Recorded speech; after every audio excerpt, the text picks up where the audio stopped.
MC for tonight's banquet. A very warm welcome to the 2020 Yusan Forum and this dinner banquet here. The Yusan Forum is a multifaceted platform where we bring together global leaders, policymakers, and opinion shapers to discuss ways to improve regional stability and prosperity, and to discuss how to connect Taiwan further and more closely with the rest of the world. Tonight, we are honored by the virtual presence of two internationally renowned speakers. To officially kickstart this banquet here, may I first invite the Foreign Affairs Minister, Dr. Joseph Wu, to say a few words, please.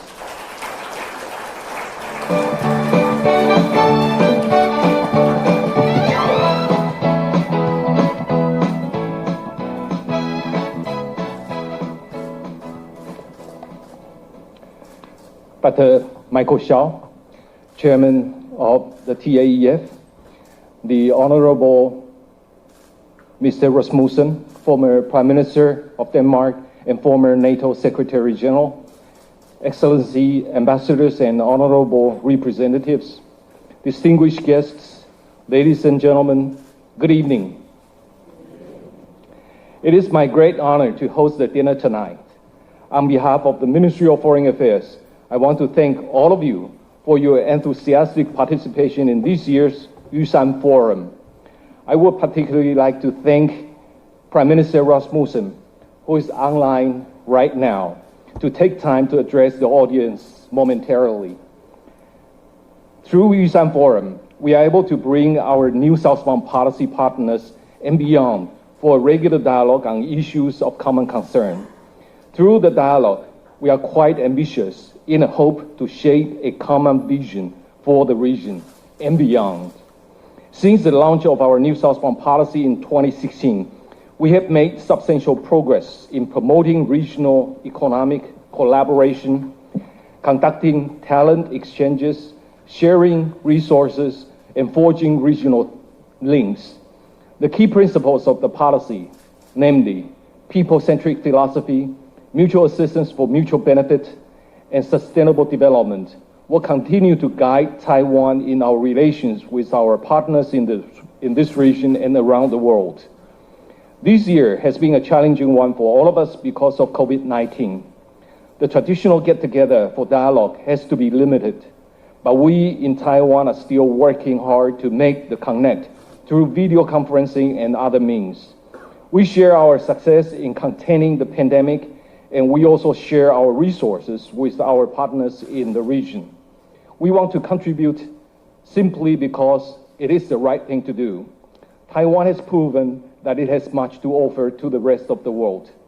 We are grateful that many world leaders have joined us today through video or online, including former Australian Prime Minister Malcolm Turnbull, former Swedish Prime Minister Carl Bildt, member of the Japanese Diet Keiji Furua, U.S. Congressional Leader Ted Yoho, and many other political leaders from Indonesia, Thailand, the Philippines, and etc.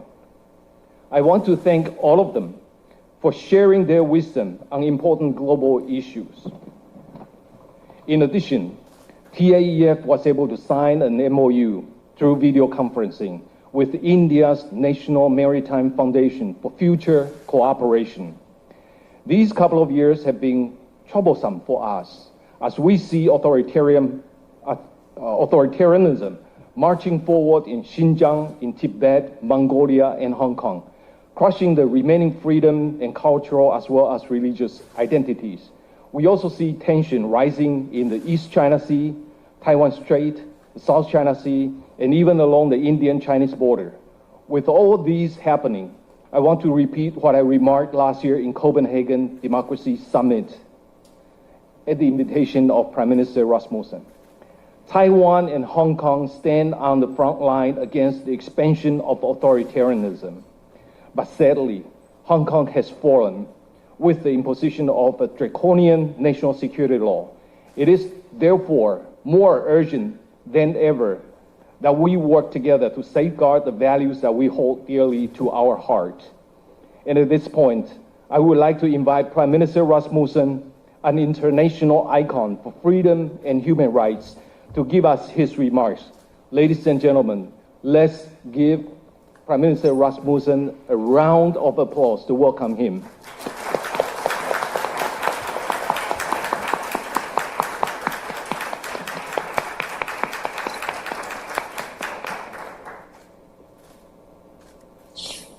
Thank you. Thank you very much, Foreign Minister Wu. Thank you for your kind introduction. It was a great pleasure to meet you at the Copenhagen Democracy Summit last year, and I hope that we soon will be able to meet physically again. It is indeed a great honor to be with you this evening at the Yushan Forum. It had been my intention to be with you in person, but sadly, the continuing COVID-19 crisis prevents it. However, I anticipate visiting Taiwan once the travel situation allows. And I'm greatly looking forward to seeing Taipei, and I hope to meet many of you all in person. I visited Taiwan 27 years ago as a member of the Danish Parliament. Already at that time, Taiwan was a vibrant society. Today, even more. And I'm longing to see firsthand all the progress you have achieved. Ladies and gentlemen, the past few months have opened Europe's eyes to the challenge that today's China brings. The blinkers of naivety have been lifted. And we have understood the danger China poses to our freedom and democracy. European leaders had hoped that over time, China would become more like Hong Kong. Our historical perspective reassured us that a growing middle class and more interaction with the West would spur demand inside China for more openness, self-determination, and freedom by the Chinese people. And I count myself among those who had once shared this perspective. But in recent years, China has not become more like Hong Kong. Under President Xi, Hong Kong has been forced to become more like China. The past decade has seen the United States disengage with Europe. First under President Obama's pivot to Asia, and then with President Trump's more transactional approach to geopolitics. As a result, Europe sought to find a middle ground between the great power rivals of China and the United States. But as Margaret Thatcher once said, standing in the middle of the road is very dangerous. You get knocked down by the traffic from both sides. Europe's openness to Chinese investment after 2008 resulted in China buying up strategic crown jewels. In short, some southern European states fell into China's debt trap diplomacy. Now, in the wake of the COVID crisis, we are acting to stop risky strategic investment and to prevent state-subsidized industries from having free rein in Europe's economy. We sought to work with Beijing to increase multilateralism on trade, the environment, and conflict resolution. While I believe we should always seek multilateral solutions, we have also watched on as China sought to rewrite the rules of multilateralism according to its interests. Sensing this challenge, about 18 months ago, the EU labeled China a systemic rival. It set out 10 action points for EU-China relations in the coming years. My consultancy, Rasmussen Global, carried out an audit of these actions. 1 year on, we found that only one of the 10 priorities had been delivered. And many of the priorities where the onus was on China actually regressed. So if we have few common values and we cannot advance common interests, the time has come for a new dynamic in our relations. And we should start by renewing Europe's relations with Taiwan.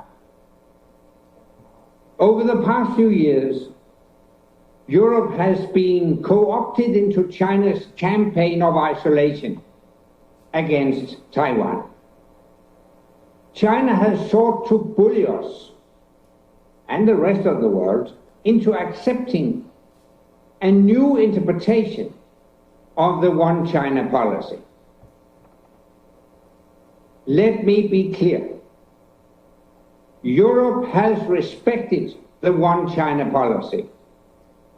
It is Beijing that has flouted it, not least with its aggressive campaign against Hong Kong.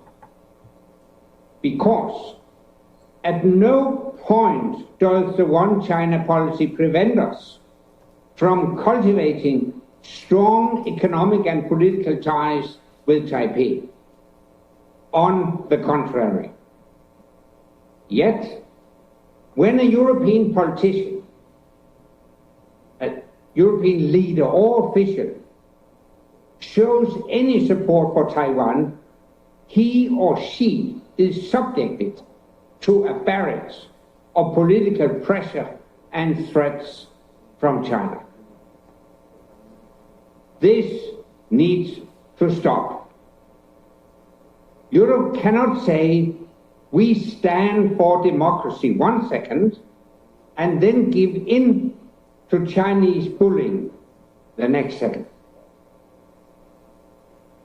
And the road to a better, more equal relationship between Europe and China runs through Taiwan.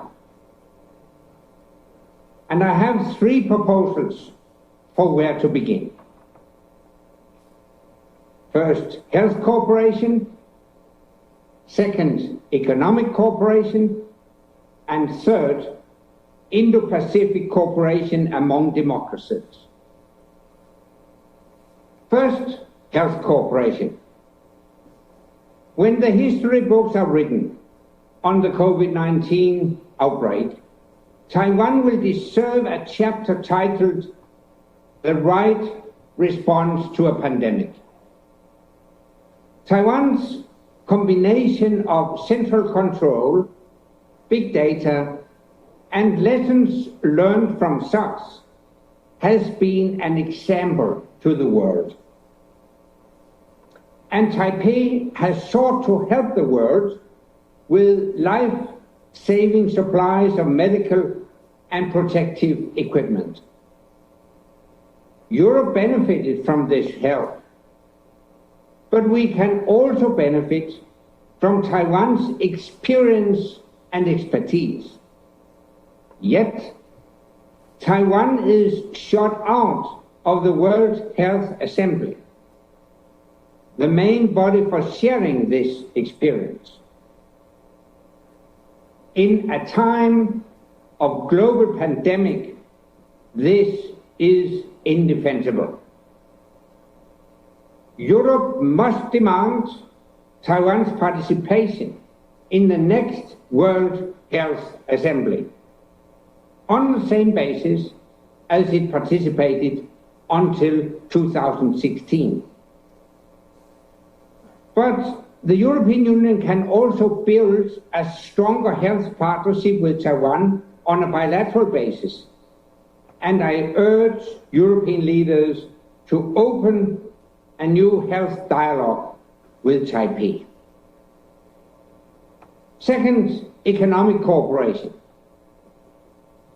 Europe and Taiwan are close economic partners, and the European Union is the largest source of foreign investment in Taiwan, with almost 49 billion euros in accumulated investments.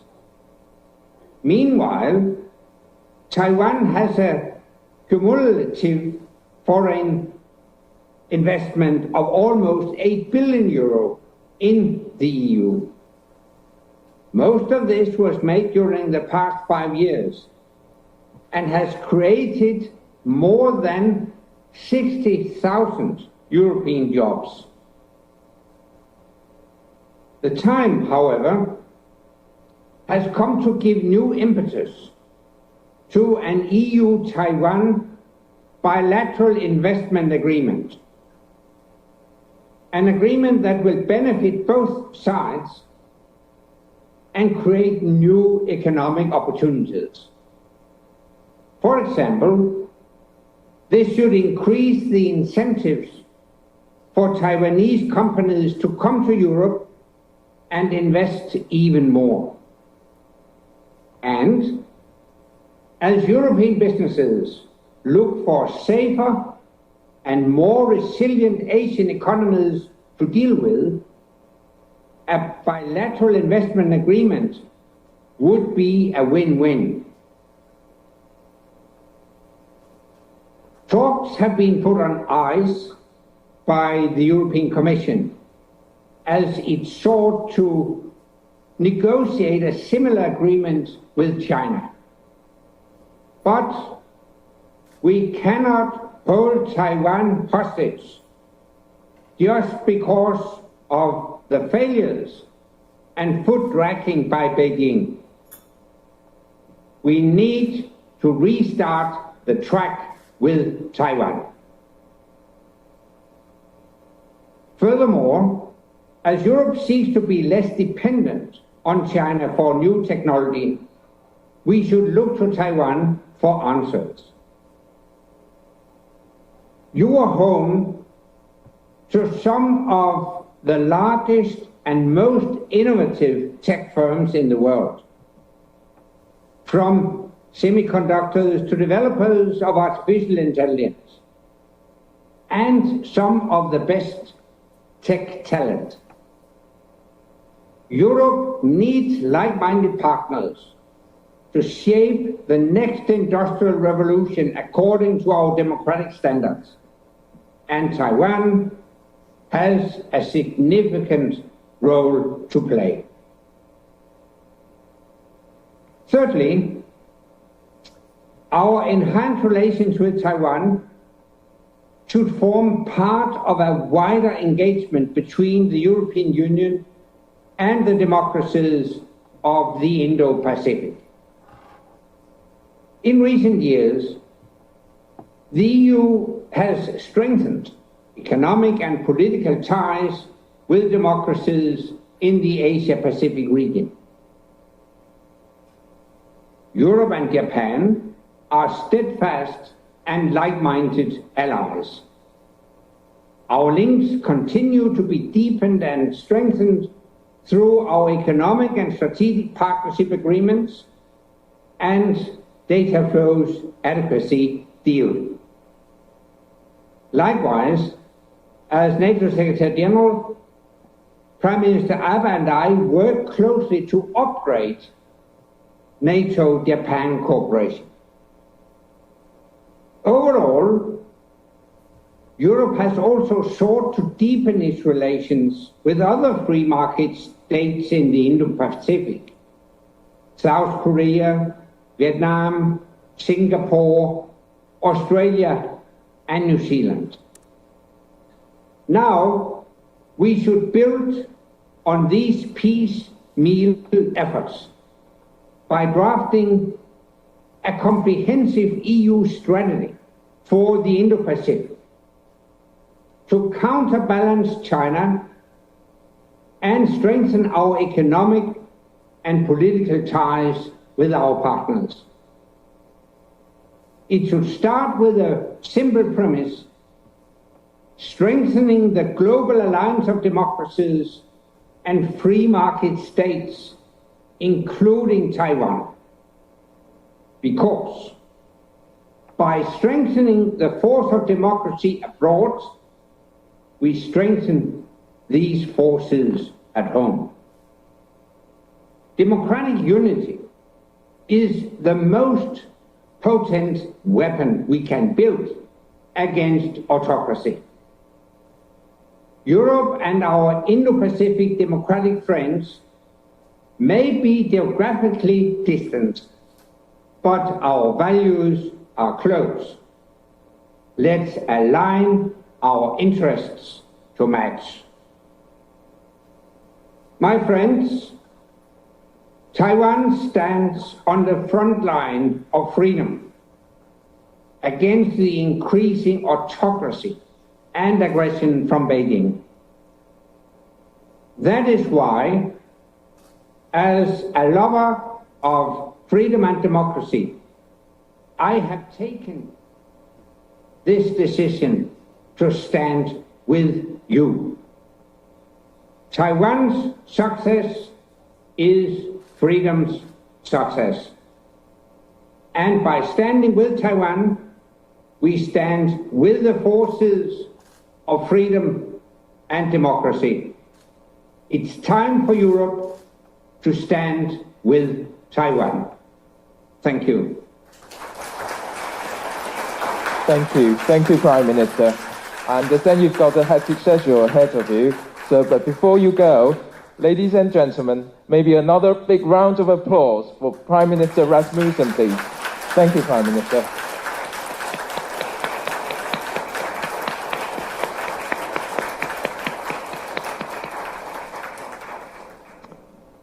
Now, the next speaker that I'm privileged to introduce is the U.S. Congressman Ted Yoho, ranking member of the Asia Subcommittee of the House Foreign Affairs Committee.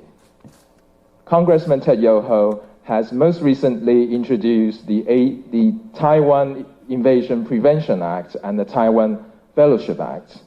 As a vocal, long-time supporter of Taiwan and the democratic values that it represents, Congressman Yoho has sponsored and co-sponsored over the years a host of bills and resolutions in favor of building stronger ties between Taiwan and the U.S. across the board.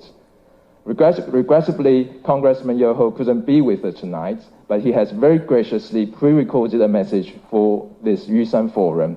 Let's take a look at the video.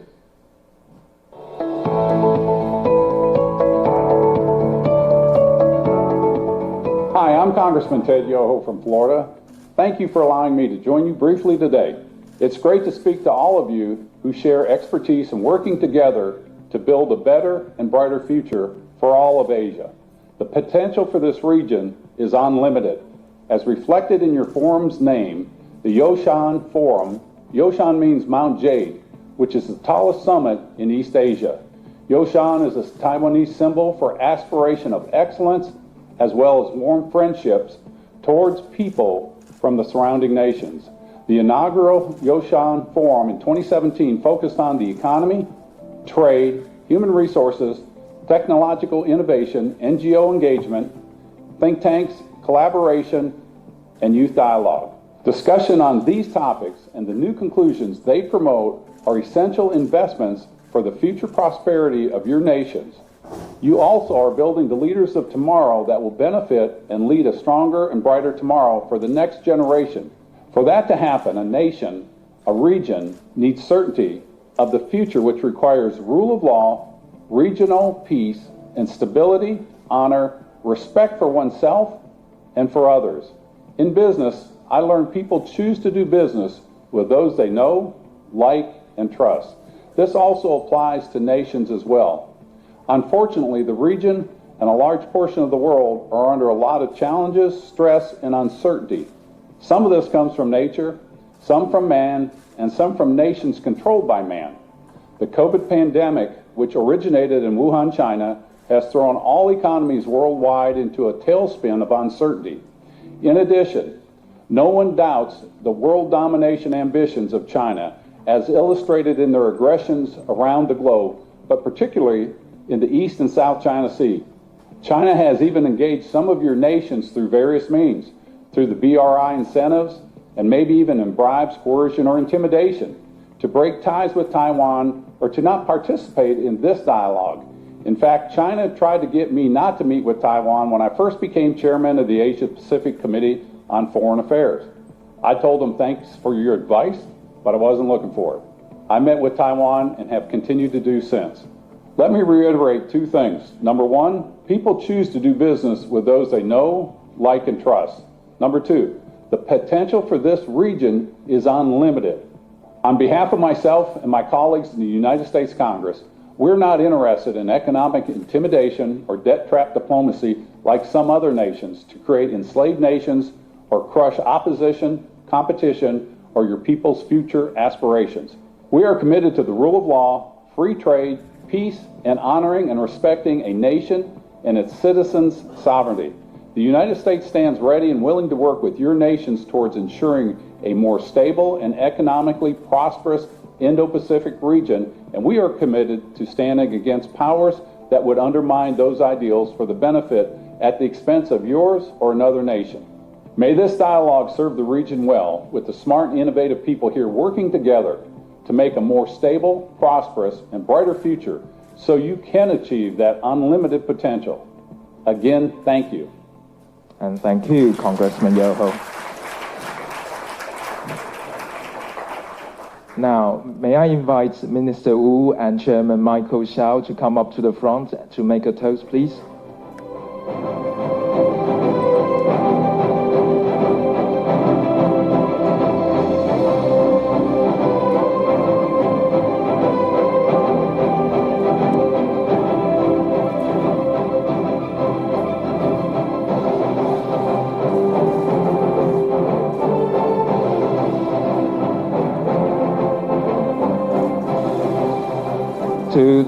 To Yusan Forum 2020 and to the best of health of everybody. Cheers.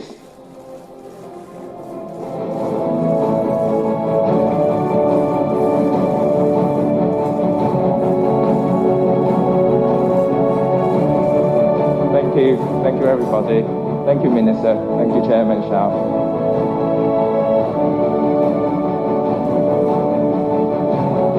This would be the end of all the speeches for tonight. Please enjoy the rest of your evening. Thank you.